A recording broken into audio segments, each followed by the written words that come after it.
Ставката надомест за пренос и дистрибуција на електрична енергија во месечните сметки за месец јуни-јули кај граѓаните го отвори прашањето дали е воведена нова давачка што до сега не била најавена.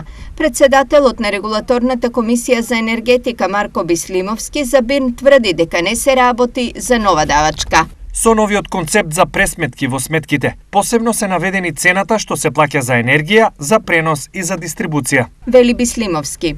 Од комисијата објаснуваат дека ако се погледнат сметките за јуни ќе се види дека киловат час во скапа тарифа е 7,32 денари, а во ефтина 3,67, односно дека во тоа влегуваат и трошоците за надомест за пренос и дистрибуција на електричната енергија.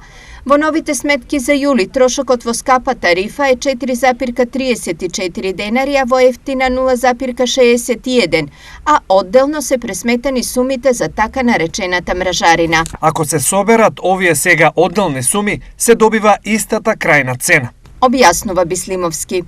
Од 1 јули почна примената на блок тарифите за пресметка на струја за домакинствата кои се поделени во 4 групи, а тие што трошат повеќе струја ќе плаќаат поскапи сметки.